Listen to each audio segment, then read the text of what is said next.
to do Bill with 41 Action News, and welcome to our KC Safe Online Forum, our first one. We're going to kind of test it out and see.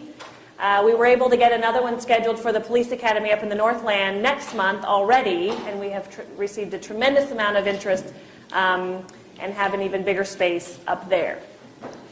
So first I want to tell you about our partners because, and you'll hear the story about what kind of drove me to do this, but I literally made phone calls, and every single person I called said, we're in. What do you need? Within either minutes or a couple of days.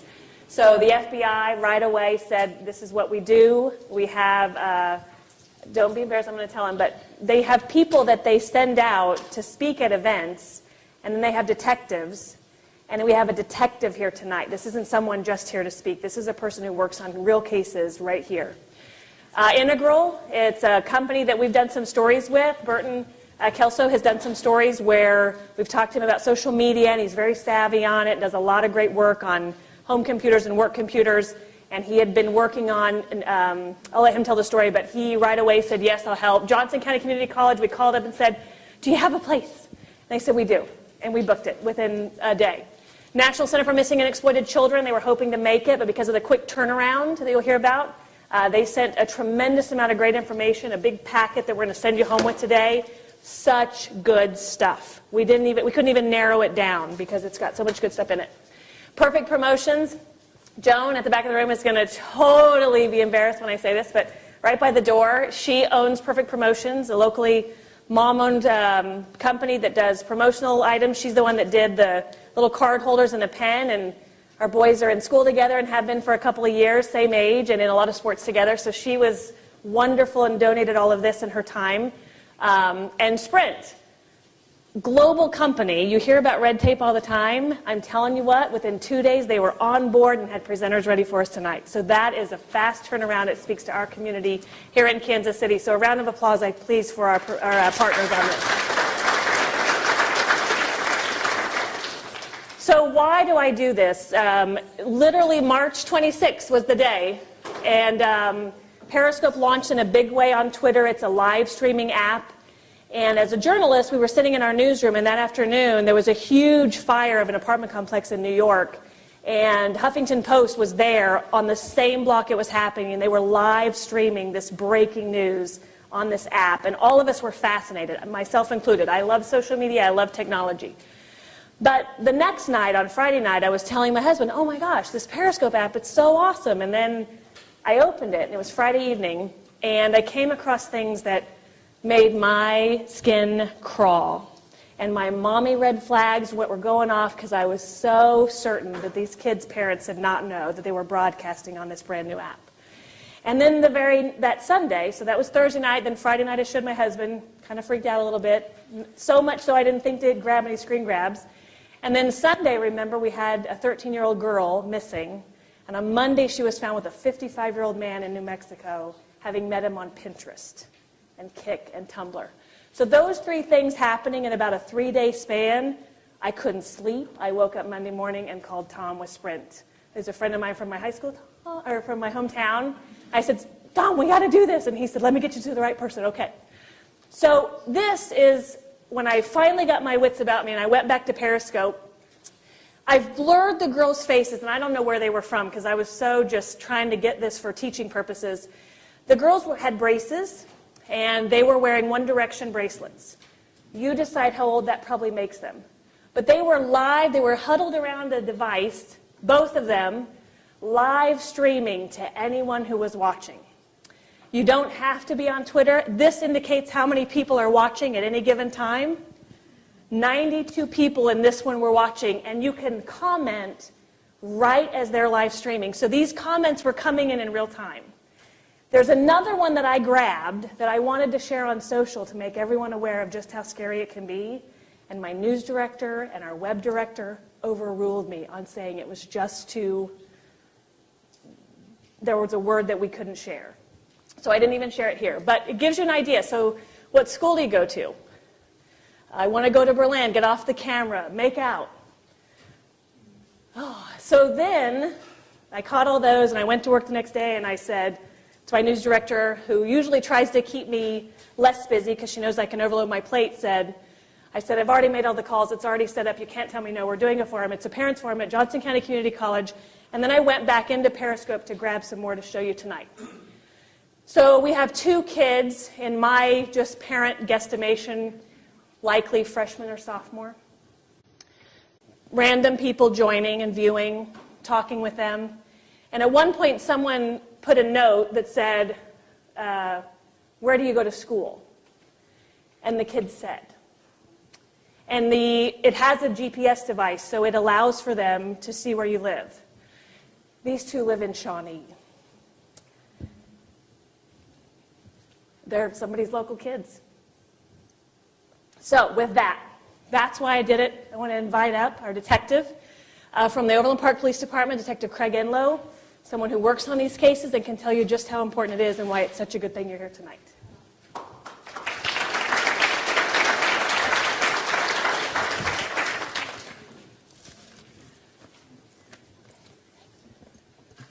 Hello. My name is Craig Enlow, and I'm with the Overland Park Police Department. I am on a task force with the FBI, a Child Exploitation Task Force. I've been on that task force for about 5 years, so I've been working these cases for about 5 years. I just got extended for a 6th year, so I'm on my 6th year of a 3-year assignment. They just keep extending it, which either means the FBI likes me or my department doesn't want me to come back. I'm not sure which. But I've been doing this for a while, so they asked me to come and just really briefly touch base with you guys and kind of let you guys know what we do and some of the investigations that we handle. We appreciate you guys coming out and learning about this stuff tonight. My office in Kansas City is made up of a detective from Independence Police Department, Kansas City, Missouri Police Department, the FBI, the KBI, and myself. We just added another Kansas City detective, a detective in Springfield, a detective in Joplin, and a detective in Topeka. So we kind of handle basically most of Missouri and Kansas through our task force. We also work with local departments whenever they get cases. A lot of the smaller departments don't know how to handle these kind of cases, so they'll contact us and we'll go out and we'll work with them on follow-up on these cases. This is what we do. These are the different areas that we investigate. Human trafficking and child prostitution. The KBI agent on my task force is really good with these cases. Basically, she will go out whenever the jurisdictions, local jurisdictions have prostitution stings. She'll go out with them and she'll work with them. So if they have any underage prostitutes, she investigates those cases. She tries to identify the adults that are promoting that. Get the child in a safe environment and try to get them out of that environment. So she's really good with those cases. We work websites. We get lots of reports where people will be on a website and they'll see what they think could be child pornography. So they contact us. We try to investigate the website. If it's something in the United States, we're usually pretty successful in getting it either off there or getting the website shut down. If it's overseas, sometimes we have to contact FBI, legats in other countries to try to get the stuff shut down. And then other times there's some countries that aren't cooperative that we just quite simply can't shut down. We handle enticement cases, which is basically our suspects contacting children online, getting them to take pictures or videos of themselves, or getting them to travel to meet them, things like that. We also work travelers, if anybody's seen those shows where they get the guys, and mostly guys, to travel to meet young kids, and then they're there. We handle those guys that travel. We try to catch them. And then we work child pornography production, distribution, possession, things like that. And that's typically what I work. That's pretty much all I work is that part of it. Basically, the FBI brought me on the task force. They gave me computer tools to try to locate people that are sharing child pornography. They gave me a car and a cell phone and said, go round them up. And so as a police officer, that's great. That's what I want to do. I want to be able to just go out and get the bad guys. Sometimes I do get cases referred to me from other jurisdictions and from FBI, but 95% of what I do is all self-initiated. I work undercover on the computers and identify the guys. I then try to figure out where they live. I do surveillance. We go do search warrants. We do interviews. We collect all the property. And then eventually we get them indicted and arrested. So. Wanted to just real briefly touch on, she mentioned the National Center for Missing and Exploited Children, or NCMEC. We work closely with them. They're a great organization. They've given a lot of different resources to people, a lot of free resources. If you contact them, they'll give them to you. One of the things they do for us that's really helpful is they have a giant database of identified child victims. So whenever we do a search warrant and we get all this property, we go through and we get all the images and videos, we send them to NCMEC and we say, okay, which of these kids are identified? And then they get us a report back that says we've identified these kids. The ones that aren't identified, they do a great job in trying to locate the kids and identify them, make sure that they're safe and things like that. And then the other aspect of it, when we identify kids locally, we'll send those pictures to them so that they can keep them in their database. So 10 years from now, when they're working a case in California and they say, who are these kids? They can look and say, well, they were identified in Overland Park or Kansas City or whatever. So. We sat down when we were asked to do this presentation, and we just kind of brainstormed on some of the social media sites and some of the apps that we've seen in our investigations, and we quickly realized that it's probably easier to try to identify the ones that we haven't seen. Pretty much any app you can think of, any website, any social media site, we've had cases come out of it. From Facebook to Pinterest and everything in between, we've had cases that come out of that. So a lot of information they're going to share is very applicable in what we do because we've seen all these apps be used for criminal things.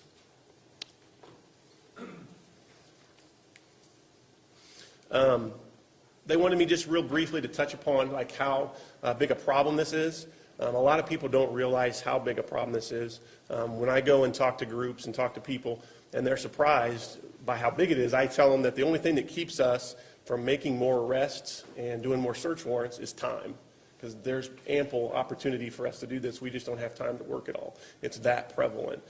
We open approximately 200 cases a year, and all cases related to this kind of stuff that I'm talking about.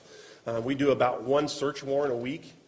And like I said before, that's basically a guy that we've identified, then we've gone and hit his house and collected all the evidence. So that's how busy we are. They asked us about some past cases that we had done. The first case that always pops up in my head is one that we worked. Our suspect, it was here locally. The suspect was about an 80-year-old man. And when we did the search warrant, we found old magazines and books that had child porn in it. We found old reel-to-reel, if you remember those, if anybody's old enough to remember those. We found those that had child porn on it. We found Polaroids.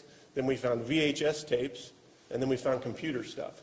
So basically, that was sort of the whole evolution right there in this one suspect of the cases and how these guys have been collecting this stuff.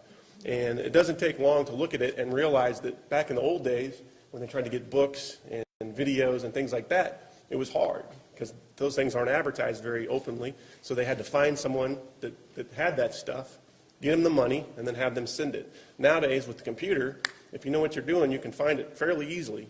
And so it's gotten a lot easier for these guys, and it's become a lot more prevalent. Then the last thing I wanted to touch upon was when I was a kid, basically, our parents would just send us out to the park to go play for the day. And they would say, okay, watch out for the creepy guys that you see, watch out for strangers, the old beat-up van with no windows that's cruising the neighborhood. And whenever we do these presentations, we like to talk about the internet, and basically it's sort of a digital playground. And it used to be you could just watch out for those guys when you were outside. But now, with kids on the internet all the time, the bad guys are on the internet. They're going every place that the kids go. So they're like in your home. And so you have to constantly be watching your children. The children have to constantly be watching what they're doing because these guys are all on the internet looking for them. And then the last thing I wanted to touch upon was we brought some of these identikits.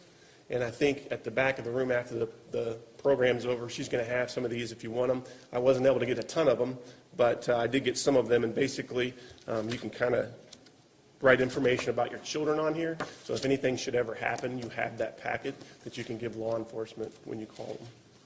Okay, thank you so much. Thank you.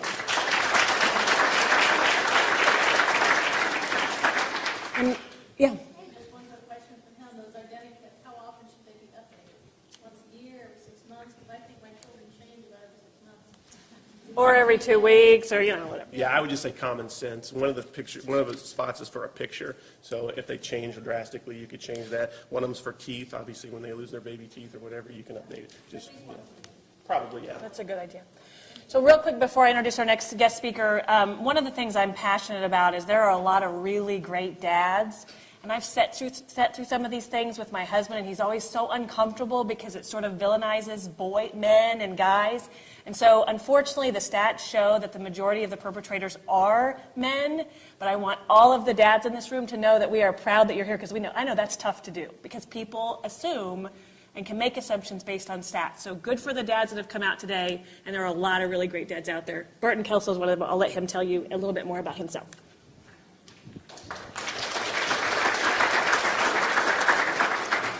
Can you guys hear me okay? Yes. Guess the microphone's working. Again, my name's Burton Kelso. I'm Integral. We go around and help individuals like yourself and businesses with all their technology challenges, whether it be Windows or Mac. If it hums, beeps, or clicks, we can make it work for you. My role in this presentation is I'm a dad, and even though that I'm a technology healer or technology person, I've had problems with, my wife and I have had problems with my stepdaughter as far as using inappropriate apps in order to talk to strangers across the state and across the world. We originally encountered her using Snapchat, which we'll talk about here in a little bit, but it just escalated to the point that she was meeting strangers in person that she had met online. And finally, it just escalated where we had to finally remove her from our house, because we also have 2 young boys who are 5 and 6, and we definitely didn't want them put in danger for the chance that they would encounter an online predator, or our family in whole being put in danger with my stepdaughter talking to these online predators. So if you don't know much about technology, that's okay, because I've been doing this for 21 years, and technology just moves so quickly, you just can't keep up with what's going on out there. So don't feel bad. We're going to go through 10 dangerous apps that you need to remove if you discover them on your computer, your kid's smartphone, or tablets. They're geared for adults, and there's no reason why kids should use them. And this is just the tip of the iceberg. I mean, I would probably estimate there may be 50 or more apps that your kids could be using, but we're going to touch on these 10, hopefully get you educated and help you keep your family and your kids safe from these online predators. So, I think I went ahead and talked about some of the dangerous apps in order. Real quick: Snapchat, Whisper, Yik Yak, Kix, Vine, Tinder, Ask FM, and then there's Hide app. You don't have to write really fast. We're going to get to all of them. Yes, we are going to go through all of them. I've been feeling it, so I wanted to quickly write them down. Do not write them down. Okay. All right, let's start with Kix Messenger. Kix Messenger is basically an instant messaging app that is popular with tweens and teenagers. It allows kids to send messages back and forth to their friends. That's the initial purpose of the app. The danger with Kix is that the messages can be made to disappear through your cell service, such as Sprint. If your kids send out text messages, those messages can show up on your bill, and you can have an idea of who your kids are chit-chatting with. With Kix, that's not possible, because once the message is sent through Kix, it's gone, and you just don't have a record of who your children are talking to when they message through Kix. The other problem with Kix is that it's an app that is used for sexting. You can also send inappropriate photos through Kix. So a lot of kids will send nude photos back and forth to their friends. They'll sext back and forth. And there's really no way that you can communicate or control who your kids are communicating with Kix. Also, online predators will befriend kids who are using Kix in order to develop and establish a relationship with them.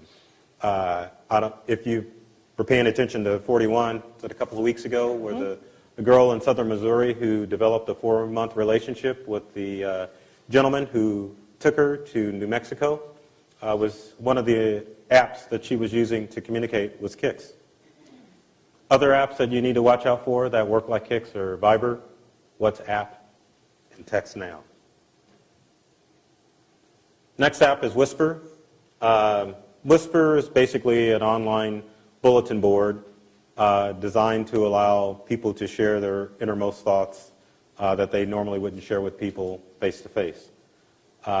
Problem with Whisper is that it uses GPS location services which is enabled in every smartphone and tablet, whether it be an Android or an iPhone or even Windows phones. So online predators can kind of get an idea of how or what your kid's thinking about, and they can use Whisper to develop a relationship and lure them to a meeting place. 2012, a 13-year-old girl was lured away from her home by a 21-year-old man. Once they met, he took advantage of her, and unfortunate things happen. But Whisper is one of those apps that online predators use in order to groom and develop relationships with your kids. So if you see this app on your smartphone or your kid's smartphone, you definitely need to delete it. 9gag. 9gag is geared towards older teenagers and adults. It's an application that allows you to create internet memes, which are, if you use Facebook or Twitter, it's the photos that have the funny captions above them. That's why kids go to it, because they can look at it and see just funny, trendy stuff that's going on. The problem with 9gag is that all sorts of photos show up on 9gag. So if your child has 9gag, they can come across nudity, sexual images, just all sorts of things that teenagers or tweens should not be looking at. So real quick, we're going to walk you through what 9gag looks like. And I just got on it after Burton told me about it, but if you pull it up, I felt like at first glance, and I'm going to pull my mic down here, see if you can hear it. Actually, I'm not going to do that, because what does that matter? So walking you through this, you just scroll through. These are all the different posts people have put on there. Oh, it's loading new ones. And so then you can go, and on first glance, I was like, oh, it's really not that bad. I mean, I wouldn't want my 9-year-old on it, but okay. And then I kind of just started exploring it. And I looked here, and there's all these different categories. And this one, NSFW, not safe for work. I am going to do it, but I am not want to be held responsible for you. This is what your kids can come across by just simply downloading the app. I don't know what's on here because it uploads all the time. So I'll just let you look at some of the things being posted in that particular category, which is accessible by anyone who has this app.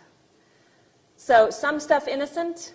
Other stuff, as a parent, I wouldn't want my children having access to. And that's just one of the categories. There's all these categories. And the other thing I want to say is, while Burton's advice is to delete it, you're the parent. I respect your decision. If you've got kids you can trust and you trust them with these apps, we're not here to tell you what to do and not to do. It's your choice, but it's just his suggestion, and we're just trying to educate you. I won't open any more, but that's 9gag.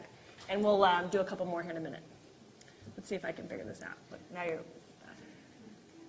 tech guys. Oh, here. No, I got it. Oh! Look at that. I did it. All right.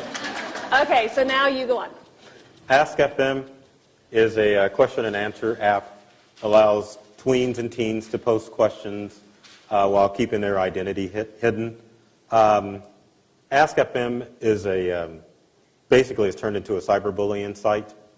So a lot of kids will get on Ask FM, ask questions that pertain to kids within their area, and since you're anonymous on Ask FM, you can target a child that you don't like and just bully them.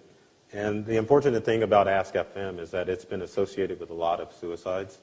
I think it was last year, 14-year-old girl hung herself after receiving messages on Ask FM after she was told to drink bleach, go get cancer, and go die. The other scary thing about Ask FM is that it's integrated into your Facebook and Twitter accounts.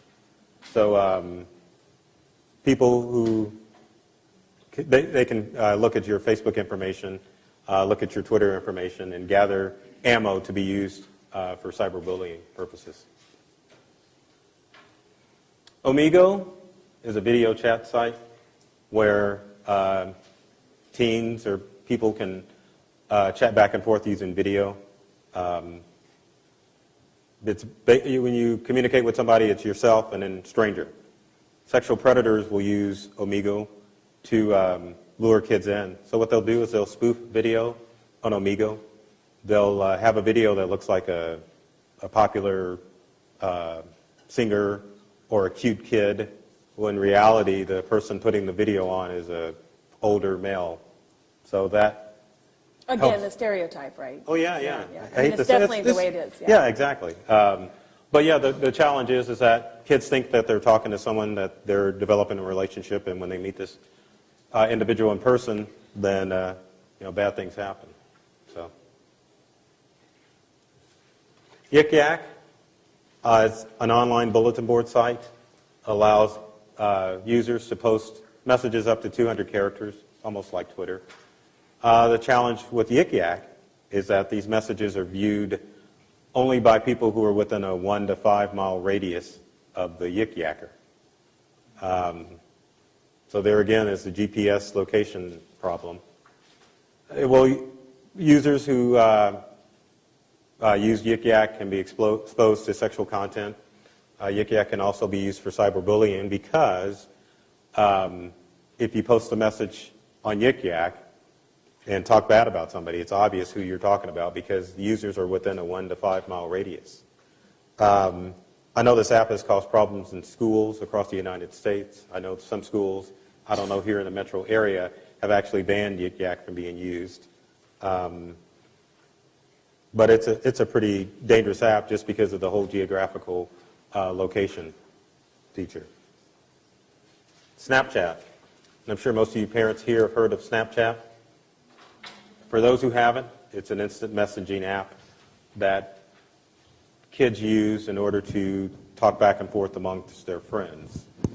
It's great as long as they're using content that is good.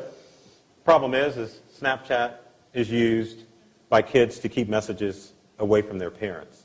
The way Snapchat works is that you've got, is it 1 to 10 seconds? You can set the amount of time someone, at least the last time I checked it, I tried it out right when they first did it, just because I'm always curious about apps, and right away just wasn't really interested. But if it works the same way it always has. It's still, you can set the amount of time, 1 to 9 or 10 seconds or something. Right. We're going to demonstrate that in a second. Go ahead. Yeah. So kids will use Snapchat to send inappropriate photos or text. The challenge is with Snapchat, like Kix, it circumvents your cellular provider. So if your kid is sending out messages through Snapchat, there's no way that you're going to have a record of that message. The other problem with Snapchat is that with the sexting and kids sending new photos, a lot of them are under the impression that these images disappear under Snapchat. But there's a website called Snap Porn where hackers have hacked into the Snapchat server, and they've gathered all these photos and they've posted it on a website called Snap Porn. So kids think that if I use Snapchat, it's going to disappear. But all parents should know that if you use if you post anything on the internet, it's there forever. You ready for the demo? Yep, I am. All right. So I reinstalled Snapchat today. I hadn't used it for a long time. I use them a lot for news gathering purposes, and I figured out really quickly that I didn't want to have viewers sending me random photos that would disappear in 3 to 5 seconds, so I got rid of the app. I can tell you really fun stories.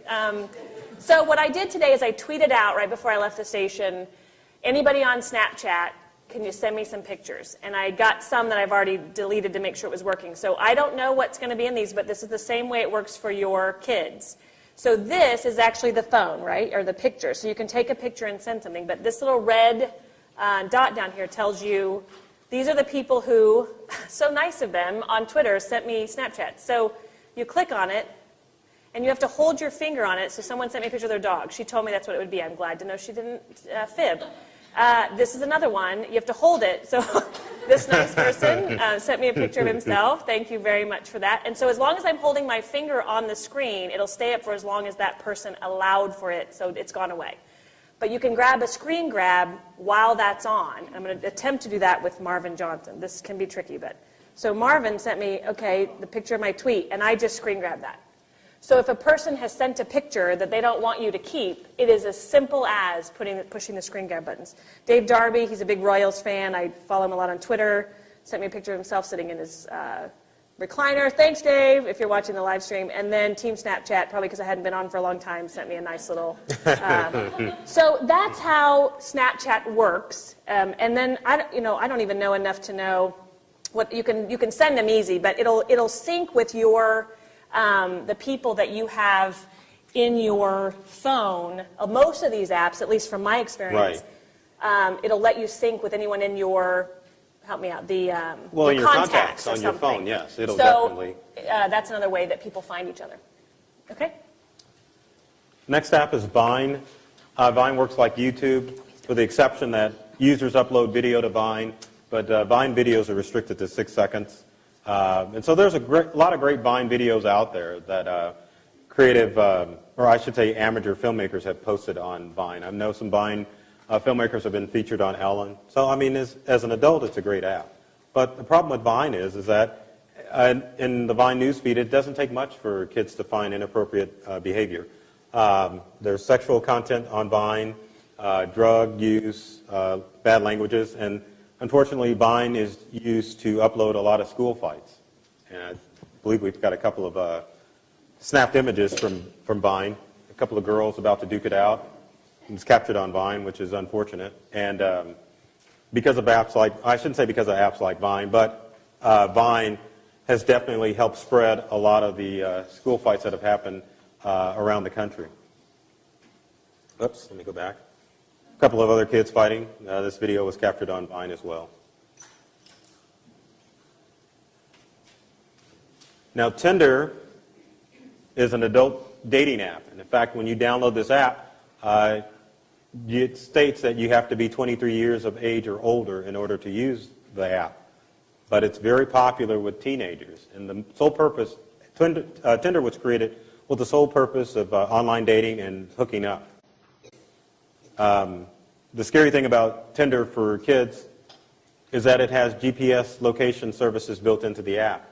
So when you're using Tinder to find someone to connect with, you can actually search within whatever area you're in, and it will pinpoint someone down to 500 feet of your current location.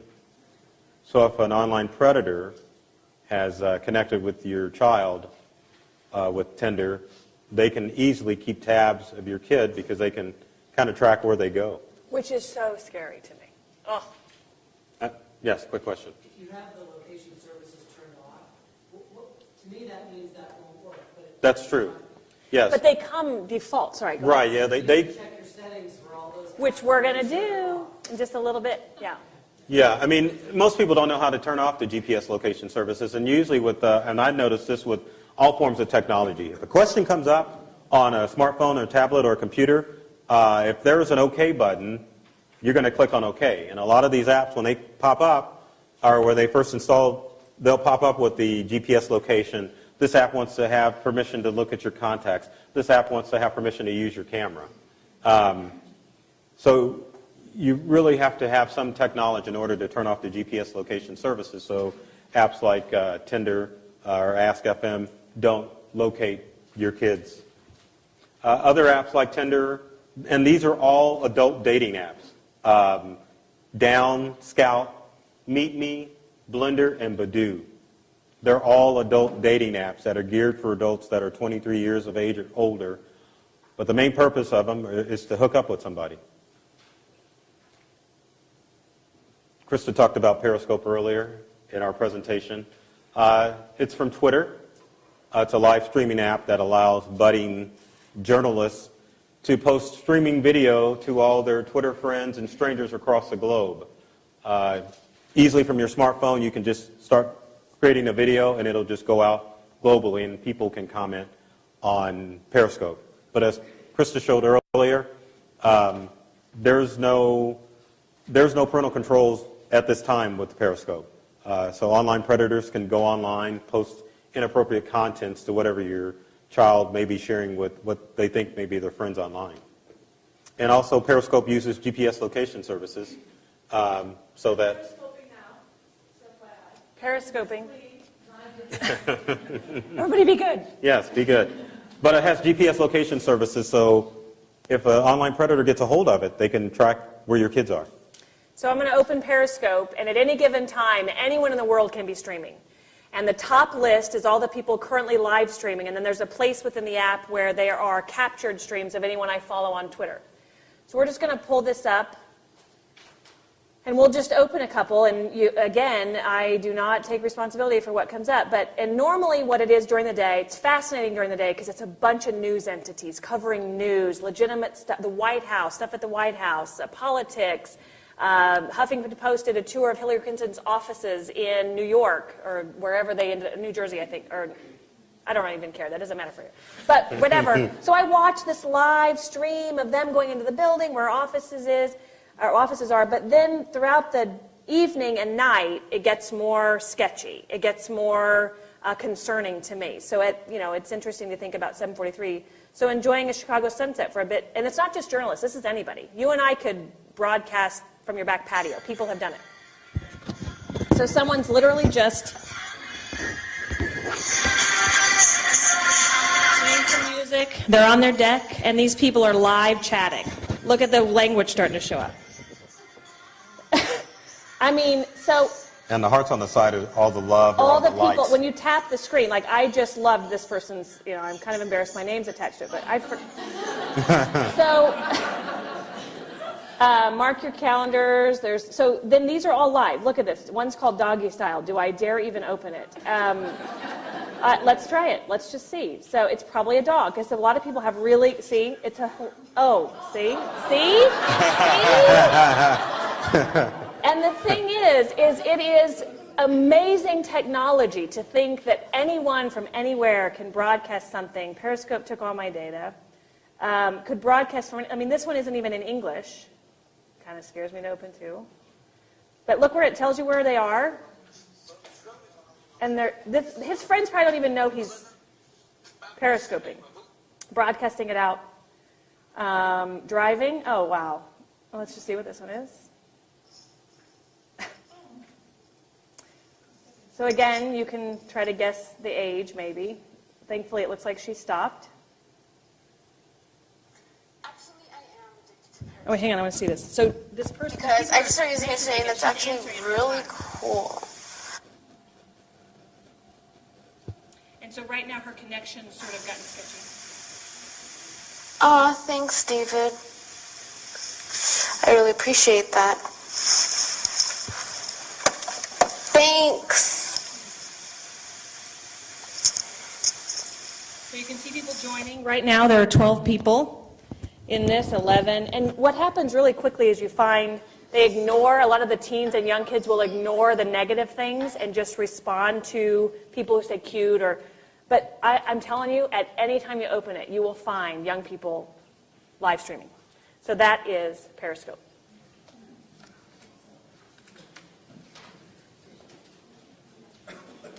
All right. Hide app is an application that's for Android smartphones and tablets. Sole purpose of Hide app is to hide all of these apps that we've been talking about so that you parents don't know that they're on your kids' phones. Yes, seriously. Someone took the time to develop this app. I think the initial purpose is if there's certain apps that you can't remove from an Android. So this app was designed to just I kind of have hide some it. of those on my phone I want to take off. So that would be the reason for Right. or supposedly the reason they created Exactly. it. Okay. Like I know on an iPhone, like I know there's several apps that you might want to remove, like say the calculator, or I think there's a bookstore we app. need that one. But, The bookstore app, if you wanted to remove that, you could do it with this app, but I'll show you how on the Apple. But that's the sole purpose. So if you see this app on your kid's smartphone or tablet, you know that they've got something that they don't want you to see. Can you hide the Hide app? No, you can't hide the Hide app, so that's the indicator. Hey, I love it. That's the indicator. That's why we're including this. What did I ask you last night when you told me about this? Yeah, can you hide the Hide app? Yep. No, you've got to, if you see it, you know there's something your kid doesn't want you to see. Now for you, yes? So if you delete the Hide app, it will... The apps will reappear. What was my second question last night, Burton? Yes. If you delete the Hide app, the app will, yes, they will reappear. Now, nested folders is a glitch that's been on Apple devices for a long time. I don't know if we're going to go through the ins and outs of how to create nested folders, but the glitch in the iPhone, and Apple hasn't addressed it yet, but the same purpose for Apple users, it can be used to hide these dangerous apps that we've been talking about. And once kids have started to hide apps with nested folders, the only way to find them is through the Spotlight feature, which is built into your iPhones and iPads. And for all of you in the room going, wait, what? I'm in the same boat. Yeah. I have a question for you, Bert. Yes. On an Android app, could you just go to like application manager and look and see everything that's been downloaded and installed that way? Yeah, well, with the Hide app, no. I mean, if you go to the apps, then they're gone. You'd have to go inside the Hide app to find out what you want to look for. They won't even show up there. No. Yeah, he's going to get to walking us through some of those device settings and how to, yeah, so we've got Justin from Sprint to do that in our next portion. Good. But finally, the thing I don't want to stress as far as these apps are concerned is that technology is fun. So I'm not here, like Krista said earlier, to make you parents ban these apps from your kids' devices, but you definitely need to be aware of what's going on out there because, like I said earlier, I mean, I was caught off guard with all of these apps when we discovered them on my stepdaughter's iPhone a couple of years ago. But there's some steps that I would like to briefly go through that if I can find my cheat sheet. Uh-oh, did I go forward? Oh, yeah, go back one. That's all right, that's all right. Uh-oh, I went too far, didn't I? That's all right. There we go, okay. I do know how to operate PowerPoint. But I know this from experience, so I'm not even going to cheat. But the main thing is with your kids' devices, you want to make sure that you get your hands on your kids' devices every night and go through and look and make sure that they don't have these dangerous apps on their devices. Second thing I would recommend is at night, at bedtime, do not let well, it's your discretion, but I would recommend that you don't let your kids take their smartphones and tablets to bed. Because I know there were several occasions where my stepdaughter was up late, 3, 4 o'clock in the morning chatting to some stranger. And periscoping too, those were late at night, but I found them probably quietly in a room somewhere. And set rules as far as the technology is concerned in your house. I mean, what hours can your kids use them, where they can use their devices, but just make sure that they understand that you're the parent, you're in charge, and these are the rules we're going to follow as far as technology is concerned to keep them safe. Because like the detective said earlier, these online predators are not using the white kidnap van is what I call it. From the old 70s, you pull up next to the car and snap somebody in. They're not doing it anymore. They're in your living rooms and your kids' bedrooms, grooming them in order to cause them harm. So make sure that you become aware about the technology out there and just stay on top of it. And finally, if they don't get it, like we had to do with my stepdaughter, you just got to take it away. So. Thanks, Burton, so much. Thank you.